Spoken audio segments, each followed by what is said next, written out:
Bonsoir à tous, bienvenue dans l'info-soirée de Télé+. Voici les titres de ce mardi 18 mai. Retrouvé dans un congélateur, dernier hommage à Danny Sard cet après-midi. Ses funérailles ont eu lieu ce mardi, vous entendrez ses proches tout à l'heure. Dans le même temps, développement de taille dans l'enquête pour retrouver son meurtrier. Un détenu de la prison centrale entendu aujourd'hui. Il est soupçonné d'avoir fracassé la tête de Danny Sard à coups de marteau.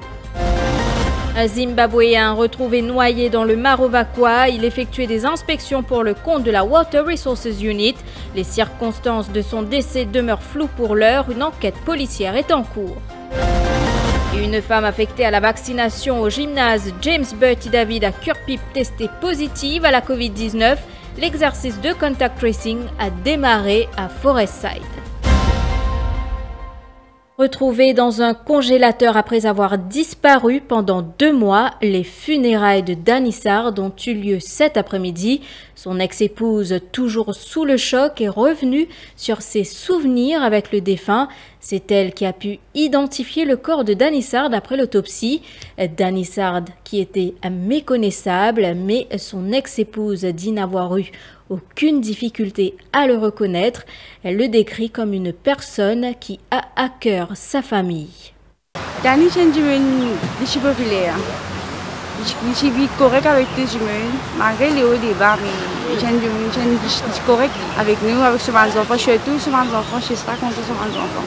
Je viens qui me regarde de dire que chaque fois qu'elle vient dans la case, il regarde moi, Danny, me contente toi. Ça m'est arrêté jamais. Danny me contente toi. Je reste tout le temps contente toi. C'est mon grand souvenir tout le temps, je n'ai plus. Son demi-frère Daniel Sard garde de lui le souvenir d'un homme fort, un bosseur qui n'avait pas peur de la tâche. C'était un bosseur et c'était quelqu'un qui avait un caractère. Il avait des principes que c'était difficile à vivre avec lui. C'était très dur parce que c'était à peine qu'on pouvait l'identifier.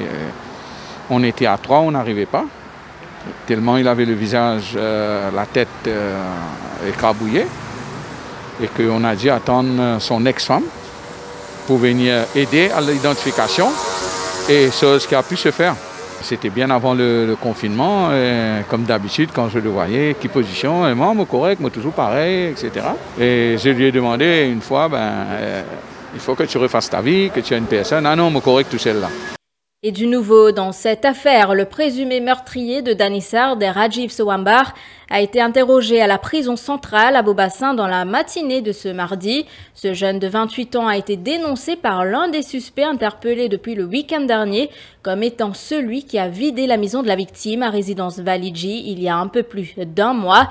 Il est soupçonné d'avoir tué Danny Sard d'un coup de marteau à la tête avant de dissimuler le cadavre dans un congélateur. Cet habitant de Beauvallon-Maillebourg n'est pas inconnu des services de police. Rajiv Sowambar s'est récemment retrouvé en détention préventive pour une affaire de vol.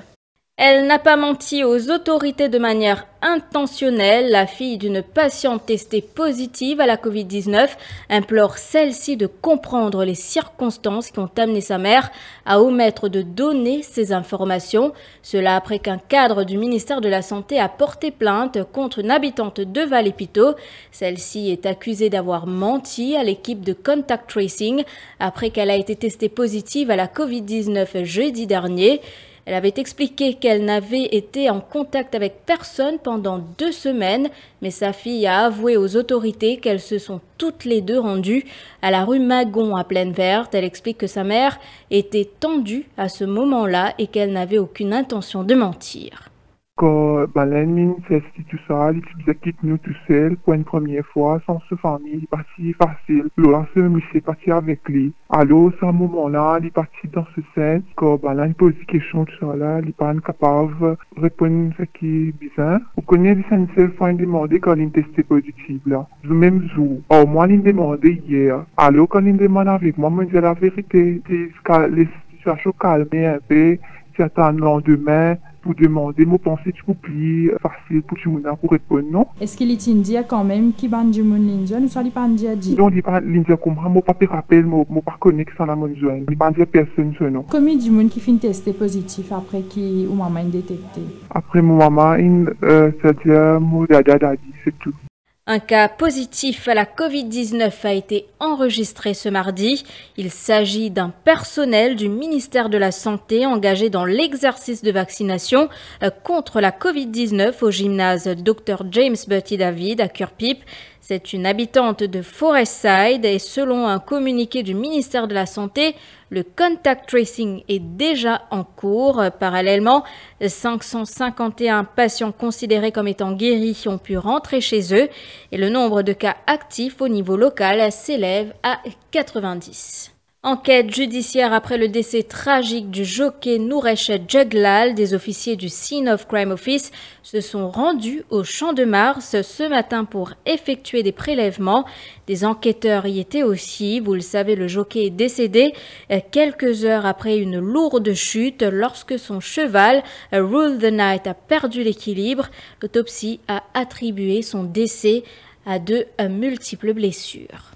Dans ce même volet, la police compte interroger le directeur de la Mauritius Turf Club Sports and Leisure au sujet de la haie d'honneur organisée au Champ de Mars dimanche dernier, cela dans le cadre du dernier hommage rendu au jockey Nouresh Jeglal, une polémique qui risque de s'amplifier car la police affirme que les personnes présentes aux funérailles du jockey Jeglal ont été conscientisées sur les risques sanitaires. A contrario des photos diffusées sur différents médias et les réseaux sociaux, la police indique que les 500 personnes sont venues rendre un dernier hommage au jockey Nouresh Jeglal à son domicile à Sainte-Croix et au crématorium de Sipaï Brûlé à Vallée des Prêtres. Or, la loi est claire, seules 10 personnes sont autorisées à assister à des funérailles. La police elle-même indique qu'au moins 100 véhicules faisaient partie du convoi mortuaire. Comment ce plongeur a pu périr noyé dans le réservoir Marovakwa? C'est ce que devra déterminer l'enquête policière. Ce Zimbabwéen de 55 ans subcontractor travaillait pour le compte d'une compagnie privée et faisait des inspections dans le réservoir pour ensuite préparer un rapport pour la Water Resources Unit. Il a dû plonger pour les besoins de ses travaux, mais il n'est jamais remonté à la surface. Son corps a été repêché par des membres du GIPM et l'autopsie pratiquée par le docteur Sudesh Kumar Gangadin a attribué sa mort à une asphyxie due à la noyade.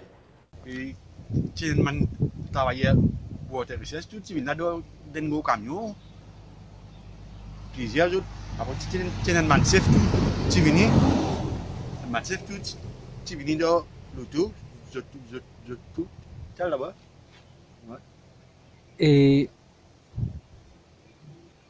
comment on gagne une nouvelle noyade là-haut?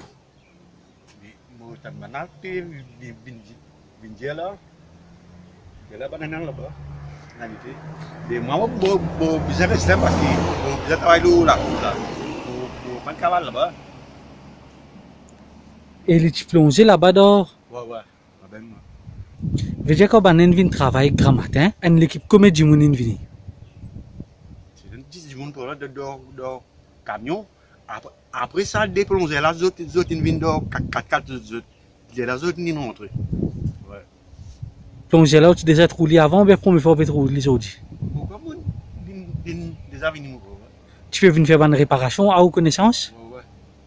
Autre décès tragique ce mardi, celui de Vineshwar Lochen. Ce motocycliste de 67 ans a péri dans un accident de la route à Vilbag. Cet habitant de la localité a été percuté par une voiture et lorsque la police de Pamplemousse et le SAMU se sont rendus sur place, ils n'ont pu que constater son décès. Le chauffeur de la voiture, un habitant de l'Almaty, a été conduit au poste de police de la localité où il est actuellement interrogé. Vineshwar Lochen s'était rendu dans sa plantation quand le drame s'est produit sur le chemin du retour. Laissez Carole, j'ai fait une Carole qui occupe ce carreau pamplemousse. Laissez à casser légumes. Elle a inspiré toute la vacances. On connaît du prêt pour en vacances. Et qui gagne une arrêté, une tourmosère, une démosère.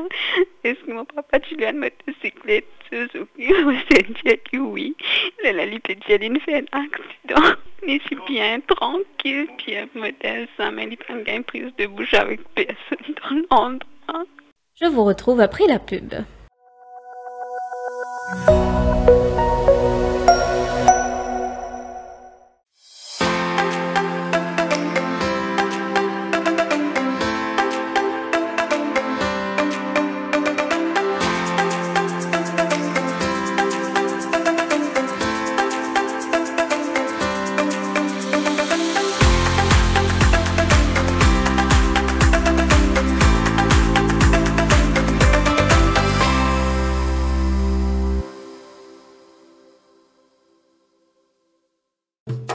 Eagle Brand Spices présent plus qui 100 ans dans la cuisine. Beaucoup Mauriciens ont grandi en saban saveur là. Nous avons désenvoyé tes épices pour tout type la cuisine, pour tout ban Mauricien. Vous pourrez trouver nos ban produits à ban petit prix et dans tout ban supermarché et que la boutique Précotou. Eagle Brand The Spice Master.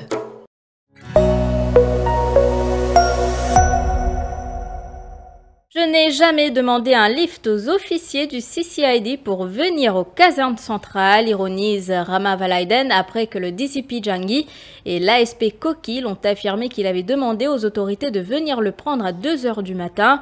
L'avocat était face à la presse cet après-midi. L'ancien attorney general était convoqué au CCID ce matin pour la suite de son interrogatoire après un rassemblement de soutien à la Palestine que le GREA a organisé dimanche devant la mairie de Port-Louis.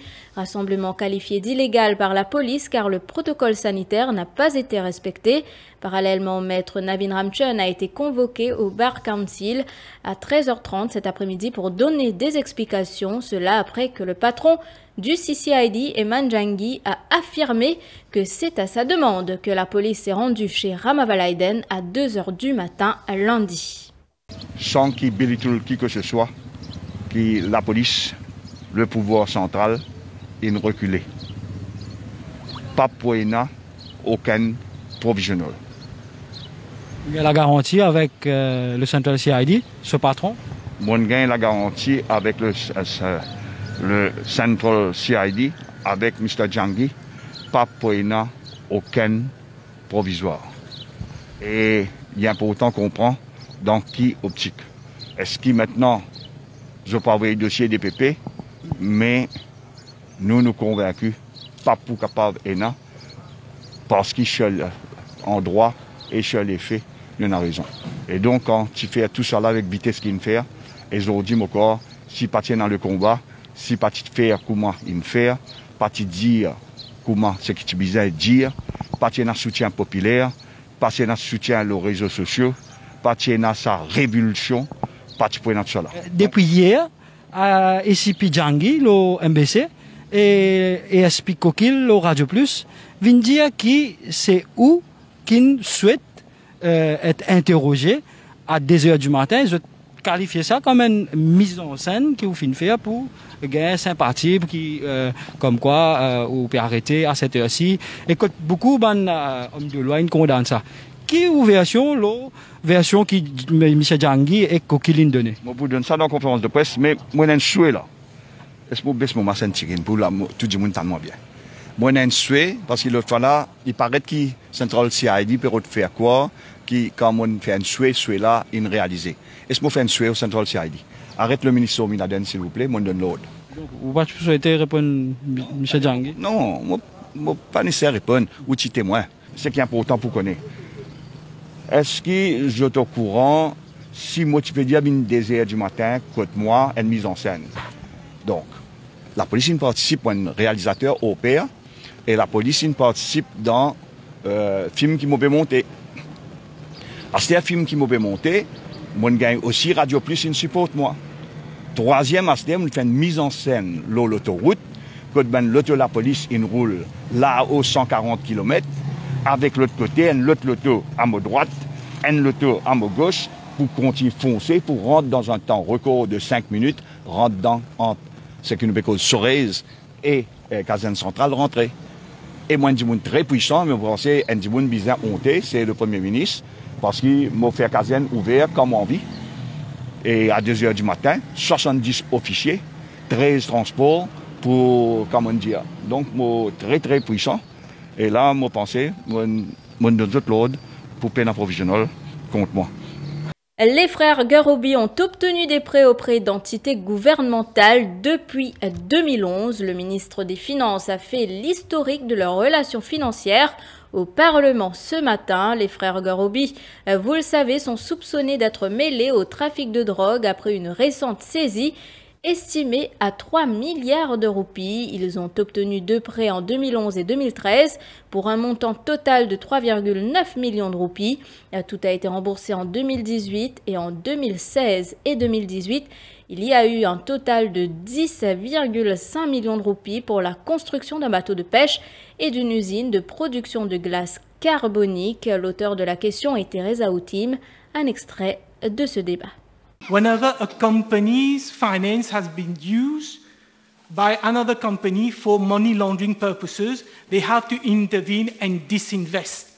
So how is it that despite the fact that as far back as February, the beneficial owner of these companies were linked to money laundering, how is it that up to now, SME Equity has allowed government public funds to remain in the possession of these people? Je reviens là-dessus. Je dois vérifier les informations de l'honorable membre parce que je n'ai pas l'information concernant février, premièrement. Et deuxièmement, je dois vérifier s'ils n'ont pas déjà retiré les capitaux. Comme je l'ai dit, la dernière transaction dont je suis au courant avec cette entreprise remonte à 2018. Et la première transaction dont on est au courant remonte à juillet 2011. Donc, suite à cette transaction, on peut le dire ici, c'est suite à cette première transaction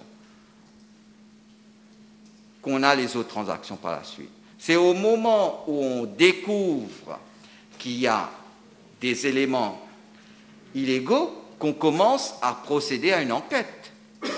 Et c'est là que SME Equity Fund a décidé d'arrêter les financements. Maintenant, on parle de février 2021.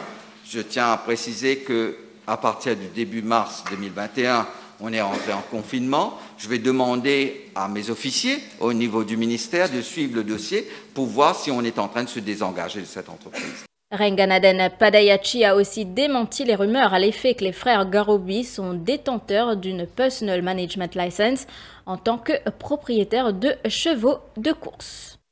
Il n'y a aucun accord entre Maurice et l'Inde pour l'instauration d'une base militaire à Agalega. C'est ce qu'a réitéré Pravin Jugnauth en réponse à la Private Notice Question du leader de l'opposition ce matin.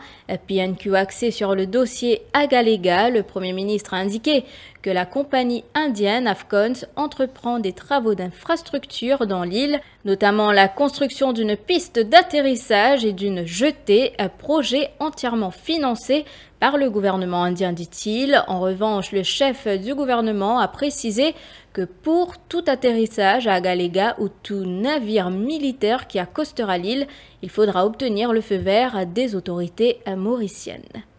There is no agreement between Mauritius and India to set up a military base in Agalega. Mr. Speaker, sir, apart from the two main projects being implemented by Afcons Limited, the Outer Islands Development Corporation is in the process of implementing the following capital projects: a fish landing station, an office block, a refugee center, an open gymnasium, a library, and equipment for coconut harvesting. In addition, the Ministry of Housing and Land Use Planning is in the process of constructing 50 housing units. C'est ici que prend fin cette édition. Merci de l'avoir suivi. Je vous souhaite de passer une excellente soirée.